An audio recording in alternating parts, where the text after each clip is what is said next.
Chapter 39. In the morning, we went up to the village and bought a wire rat trap and fetched it down and unstopped the best rat hole, and in about an hour we had 15 of the bulliest kind of ones, and then we took it and put it in a safe place under Aunt Sally's bed. But while we was gone for spiders, little Thomas Franklin Benjamin Jefferson Alexander Phelps found it there and opened the door of it to see if the rats would come out.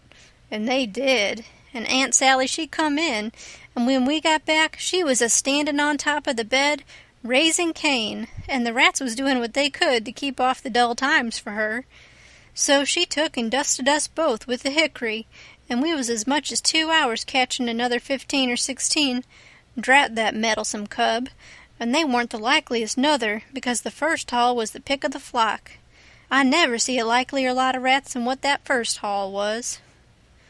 We got a splendid stock of sorted spiders and bugs and frogs and caterpillars and one thing or another, and we like to got a hornet's nest, but we didn't. The family was at home.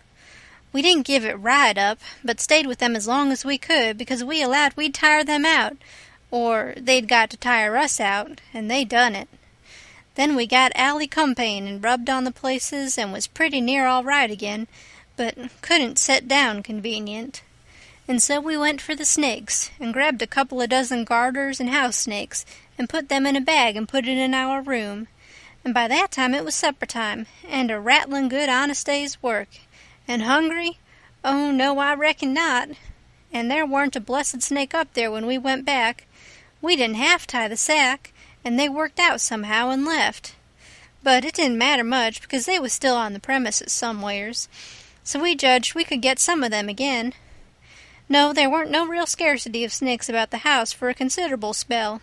You'd see them dripping from the rafters in places every now and then, and they generally landed in your plate or down the back of your neck, and most of the time where you didn't want them.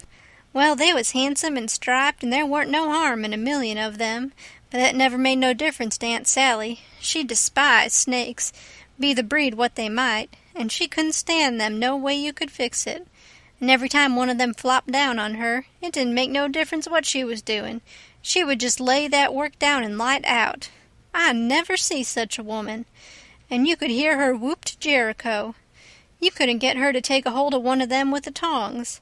And if she turned over and found one in bed, she would scramble out and lift a howl that you would think the house was afire.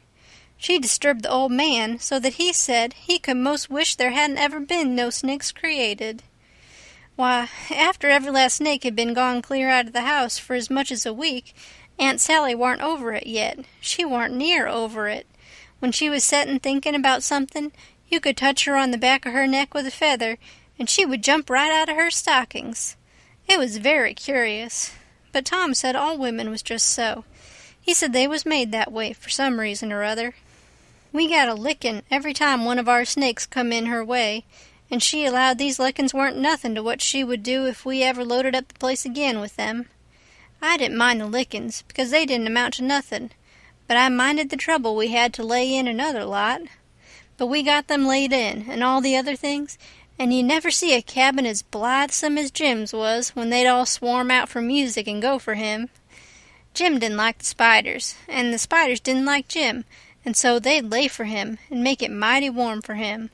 And he said that between the rats and the snakes and the grindstone, there weren't no room in bed for him scasely.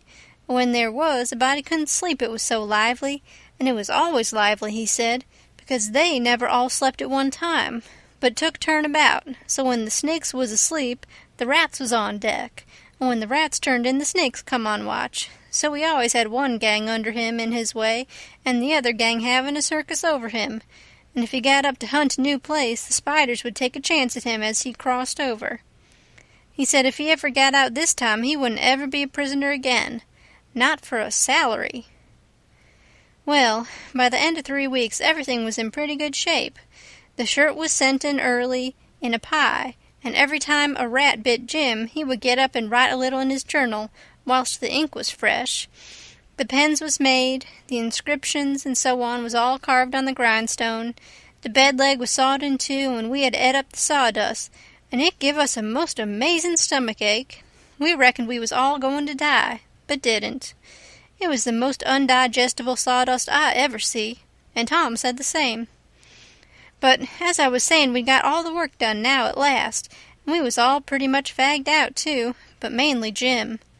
The old man had wrote a couple of times to the plantation below Orleans to come and get their runaway nigger, but hadn't got no answer, because there weren't no such plantation.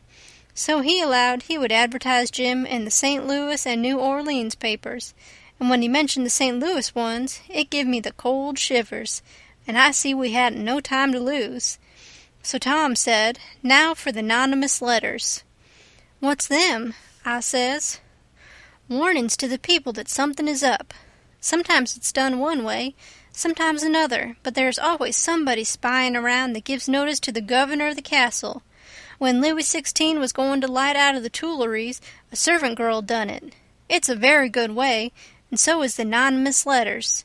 We'll use them both, and it's usual for the prisoner's mother to change clothes with him, and she stays in, and he slides out in her clothes. We'll do that, too." "But looky here, Tom, what do we want to warn anybody for that something's up? Let them find it out for themselves. It's their lookout." "Yes, I know, but you can't depend on them. It's the way they've acted from the very start, left us to do everything. They're so confiding and mullet-headed, they don't take notice of nothing at all. So if we don't give them notice, there won't be nobody nor nothing to interfere with us, and so after all our hard work and trouble, this escape will go off perfectly flat. Won't amount to nothing. Won't be nothing to it." "Well, as for me, Tom, that's the way I'd like." "Shucks," he says, and looked disgusted. So I says, "But I ain't going to make no complaint. Any way that suits you suits me. What you going to do about the servant girl?" "You'll be her. You slide in the middle of the night and hook that yaller girl's frock." "Why, Tom, that'll make trouble next morning, because of course you probably hain't got any but that one." "I know, but you don't want it but 15 minutes to carry the anonymous letter and shove it under the front door." "All right, then, I'll do it, but I could carry it just as handy in my own togs." "You wouldn't look like a servant girl then, would you?" "No, but there won't be nobody to see what I look like anyway." "That ain't got nothing to do with it. The thing for us to do is just to do our duty, and not worry about whether anybody sees us do it or not. Hain't you got no principle at all?" "All right, I ain't saying nothing. I'm the servant girl. Who's Jim's mother?" "I'm his mother. I'll hook a gown from Aunt Sally." "Well, then, you'll have to stay in the cabin when me and Jim leaves." "Not much. I'll stuff Jim's clothes full of straw and lay it on his bed to represent his mother in disguise, and Jim will take the nigger woman's gown off of me and wear it, and we'll all evade together. When a prisoner of style escapes, it's called an evasion. It's always called so when a king escapes, for instance. And the same with a king's son. It don't make no difference whether he's a natural one or an unnatural one." So Tom, he wrote the anonymous letter, and I smouched the yaller wench's frock that night and put it on and shoved it under the front door the way Tom told me to. It said, "Beware. Trouble is brewin'. Keep a sharp lookout. Unknown friend." Next night we stuck a picture, which Tom drawed in blood, of a skull and crossbones on the front door, and next night another one of a coffin on the back door. I never see a family in such a sweat. They couldn't have been worse scared if the place had been full of ghosts laying for them behind everything and under the beds and shivering through the air. If a door banged, Aunt Sally, she jumped and said, "Ouch," if anything fell. She jumped and said, "Ouch," if you happened to touch her. When she weren't noticing, she done the same. She couldn't face Snow Way and be satisfied, 'cause she allowed there was something behind her every time, so she was always a-whirling around sudden and saying, "Ouch," and before she got 2/3 around she'd whirl back again and say it again, and she was afraid to go to bed, but she dasn't set up. So the thing was working very well, Tom said. He said he never seen anything work more satisfactory. He said it showed it was done right. So, he said, now for the grand bulge. So the very next morning at the streak of dawn, we got another letter ready and was wondering what we better do with it, because we heard them say at supper they was going to have a nigger on watch at both doors all night. Tom, he went down the lightning rod to spy around, and the nigger at the back door was asleep, and he stuck it in the back of his neck and come back. This letter said, "Don't betray me. I wish to be your friend. There's a desperate gang of cutthroats from over in the Indian Territory going to steal your runaway nigger tonight, and they have been trying to scare you so as you will stay in the house and not bother them. I am one of the gang, but have got religion, and wish to quit it and lead an honest life again, and will betray the hellish design. They will sneak down from northards along the fence at midnight exact with a false key, and go in the nigger's cabin to get him. I am to be off a piece and blow a tin horn if I see any danger, but stead of that I will baa like a sheep as soon as they get in, and not blow at all. Then whilst they are getting his chains loose, you slip there and lock them in, and can kill them at your leisure. Don't do anything but just the way I am telling you. If you do, they will suspicion something, and raise whoop jamboree hoo. I do not wish any reward, but to know I have done the right thing. Unknown friend."